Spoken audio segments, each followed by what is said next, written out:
Good morning, everyone. My name is Deborah Barnisi. I'm the Director of Business Development at the Israel Economic Mission to Mexico and your moderator for today. Welcome all for the Latin America panel about food tech. With us today are two figures in the food tech industry here in Mexico.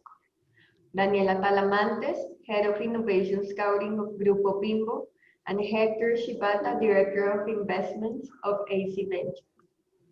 Thank you both for participating and enriching our participants at Israeli Culinary Show 2020. During this panel, we'll be talking about the biggest trends in food tech in Mexico, but also in Latin America in general. So let's start. In this exhibition, we have amazing Israeli companies exhibiting all these delicious and innovative products. So my first question is, tell us both, what's your favorite snack? Daniela. Yes, well, my favorite snack are the very unhealthy potato chips. Okay, and which potato chips do you like most?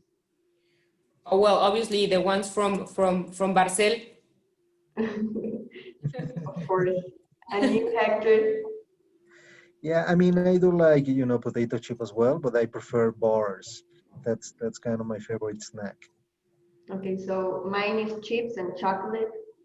So we all can give a party together and offer this type of snacks to our guests. Daniela, can you please present us Bimbo for those who are in the mood and your current position in Israel? Of course. So Grupo Bimbo is currently the largest baking company in the world. It is a Mexican company that was founded 75 years ago. The company produces mainly packaged bread, but it also produces confectionery, tortillas, sweet baked goods, quick cakes, cookies, muffins, bagels, and all those type of food products. Thank you. Can you find tortillas in Israel? Yes, but not from our brands. Okay. Yes. Hector, can you please present AC Ventures and maybe explain about your future investments in Israel? Yeah, absolutely. AC Ventures, we are a corporate VC fund. We are part of Arca Continental. Arca is one of the largest Coca-Cola bottlers with operations in Latam in the US. And we also do produce snacks in the geographies where we operate. So basically what we intend to do is just to do investments in startups and in funds in different geographies. That's mainly what we do. Thank you, Hector. Daniela, how do you see the progress of food tech in the past 10, 15 years? Well, I think that the I think that up until now, the food tech industry has been gaining traction. It's something that people is putting a lot of attention to it. So for the following 10 to 15 years, I think that the food tech industry is going to be focusing specifically on how to produce more healthy foods, especially with the aim of not damaging the planet. So I have seen a lot here companies that are focusing their R&D departments on substitutes of ingredients and having more healthy additives to the food. So hopefully in the following next to 15 years we will be having more healthy food. Thank you. Hector, what is your take on it? Yeah, I would say that in the past 10 to 20 years, we have seen a significant growth in terms of the population globally, especially in emerging markets. So that increases the need for food in general. So that's the first element. Another element that we are seeing is the climate change. It's something that it's really happening. It's happening faster than ever, and it's impacting everything around the food industry. So what we are seeing is that, first of all, we need to satisfy that increased demand. So that's the first element. And the second element is that we are seeing a lot of technological changes, and not only technological, but also in terms of production and in other type of fields, in how we really produce and come up with food for the global economy and for the global population given the climate change. So those are type of things that we are seeing today. Daniela, what are the biggest challenges you have had during the past year, speaking specifically about implementing of new technologies in the food industry? Well, specifically talking about Grupo Bimbo and trying to implement new technologies for food tech, I think one main challenge is changing the culture and mindset of the people that are implementing the technologies. A lot of the associates and that collaborate with Grupo Bimbo are used to doing things as they have been throughout 20 years or longer. So trying to get them to shift and to turn and to look into what is happening outside in terms of innovation, that is something really complicated and challenging, okay? And I think that we still have a long way to go in terms of switching that mindset of trying to work with technologies, with new technologies, and to be open to innovation. Hector, what is your perspective about it? No, I do agree completely with Daniela. A cultural aspect is one of the key elements around those changes. And I would add that if we consider, let's say, supply demand, on the supply side, we need to have cost-based solutions, technological solutions that are not only efficient, but also that are cost-effective for the different producers, for the different companies as a go-to market. So that's one piece of the answer. And in terms of the demand, we just need to, first of all, change the willingness of the people to taste other type of food, to consume different. And obviously, it's a matter of education. It's a matter of changing the behavioral patterns of the people, consumption patterns, in terms of, hey, we need to develop new food, but the people needs to consume and needs to approach this type of food differently. Yes, I agree with both of you. Hector, you've been in Israel scouting for new technologies.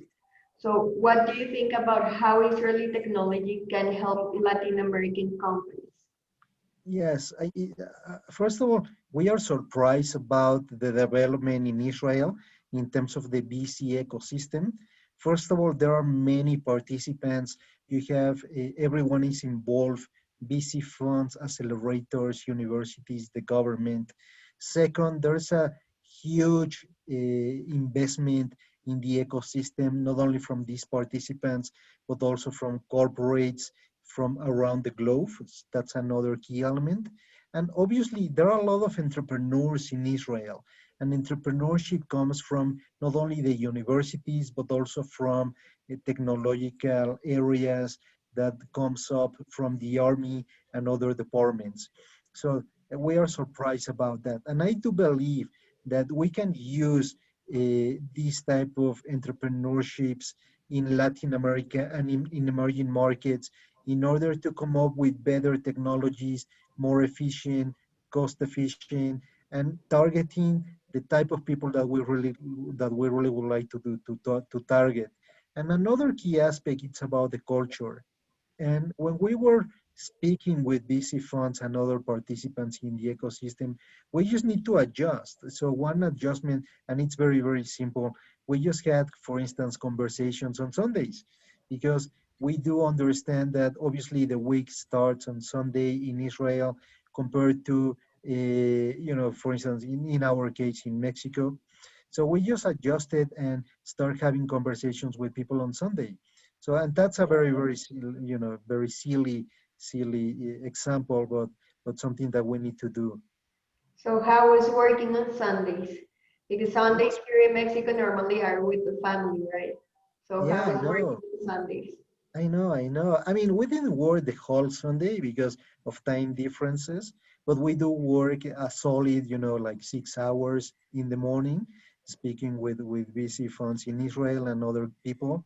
So, but it was good because first of all, you can be more efficient because you don't receive emails, you don't receive phone calls.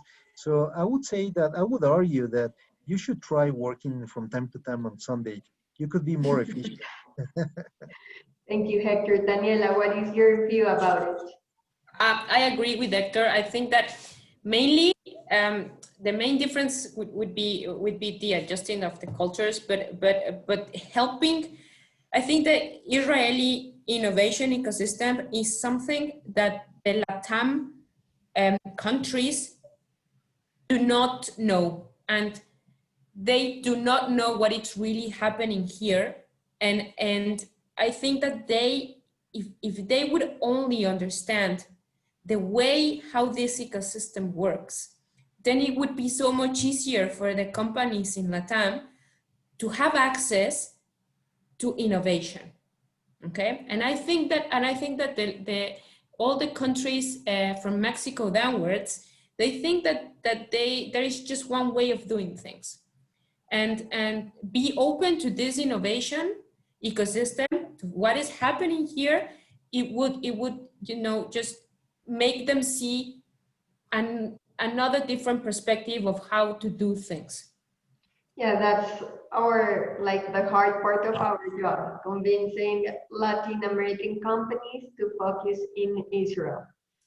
Okay, Daniela, culturally speaking, what advice you can give to Israeli companies that want to enter to the Mexican market?